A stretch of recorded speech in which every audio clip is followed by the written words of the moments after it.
और कॉन्स्टिपेशन मेरा खत्म हो गया है।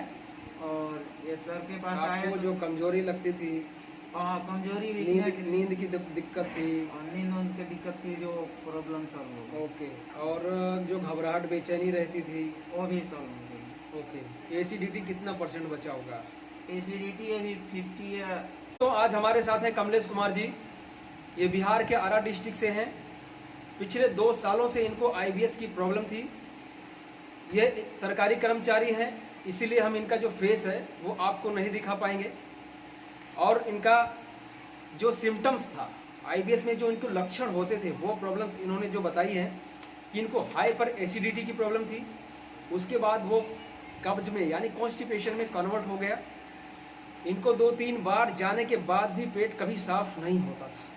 ठीक, इनको घबराहट रहती थी, बेचैनी बनी रहती थी, नींद की बहुत ज़्यादा इनको प्रॉब्लम हो गई थी, वीकनेस इनको होती थी और काम करने का मन नहीं करता था। अभी हम कमलेश कुमार जी से जानेंगे कि इनको जब ये दिक्कत शुरू हुई तो क्या क्या लक्षण होते थे, उन्होंने कहाँ कहाँ पे अपना इलाज कराया, और बाद में जब यहाँ इन्होंने इलाज कराया है तब अब इन्हें कैसा लग रहा है, वो सारी चीज़ें बताएंगे।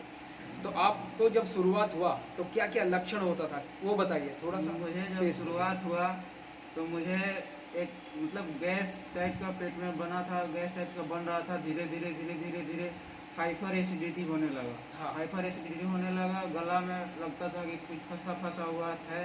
उसके बाद में क्या हुआ कि कॉन्स्टिपेशन में बदल गया। धीरे धीरे धीरे धीरे स्टूल पास में जाता था, 2-3 बार जाता था, स्टूल पास नहीं होता था।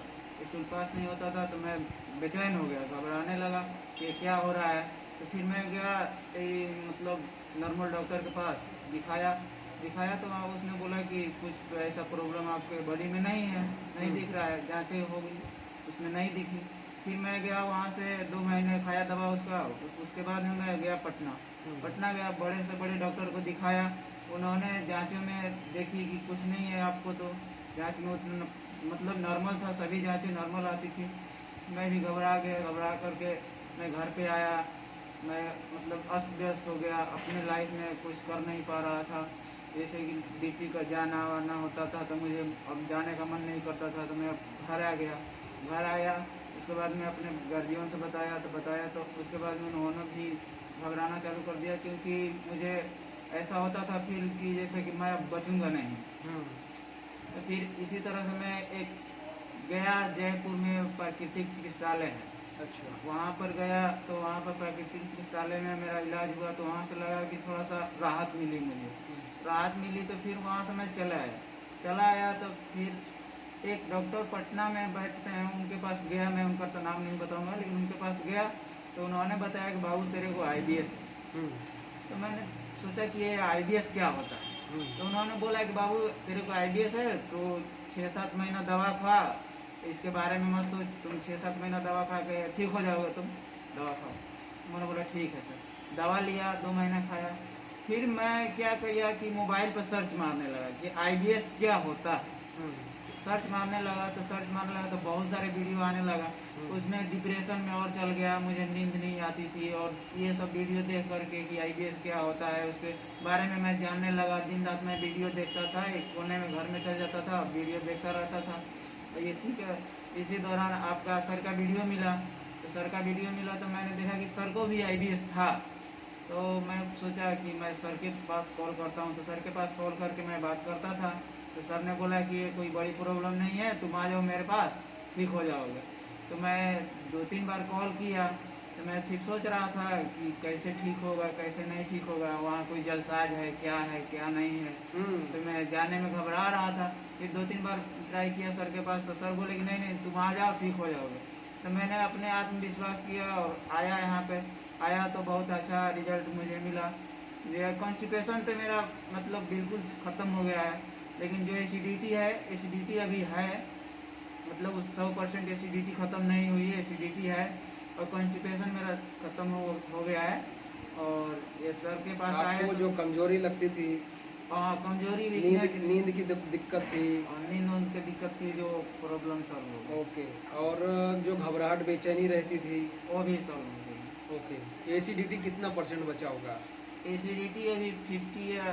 50% बोल सकते हैं। 50% है। इनको जो एसिडिटी थी, हाइपर एसिडिटी थी, तो 50% रिड्यूस हुआ है। बट मेन चीज़ क्या है कि अभी ये घर पे जाएंगे तो भी हमने इनको कुछ नॉर्मल ट्रीटमेंट्स दिए हैं न्यूरोथेरेपी के, वो भी करते रहेंगे और डाइट का भी फॉलो करके रखेंगे। तो धीरे धीरे जो है इनकी जो गाड़ी है पटरी पे आ जाएगी। ठीक है, और कुछ बोलना चाहेंगे आप? मैं यही बोलना चाहूँगा कि जितने भी लोग हैं जो कि पेट संबंधित जूझ रहे हैं और जिनके जांचों में नॉर्मल आती है जांचें, फिर भी डॉक्टर की दवा खा कर परेशान रहते हैं, तो एक बार सर से आके मिले और उनका निदान यही होगा। और ये न्यूरोथेरेपी है जो उनको जीवन दान दे सकती है, मैं तो यही बोलूँगा। चलिए ठीक है। इनका लगभग 1 महीना हो गया ना आपको? हाँ, 1 महीना। 1 महीना ट्रीटमेंट इनका चला है, रिजल्ट बहुत ही अच्छा आया है। ठीक है, और अगर देखिए इन्होंने बीच में क्या बोला कि जालसाज, मैं अभी भी आपको बोल रहा हूँ कि ऑनलाइन यूट्यूब में बहुत सारे लोग फ्रॉड कर रहे हैं, पैसे मांग रहे हैं, आप लोगों से दवाइयाँ लिखने के नाम पे पैसे ले रहे हैं, डाइट देने के नाम पर, योगा देने के नाम पर।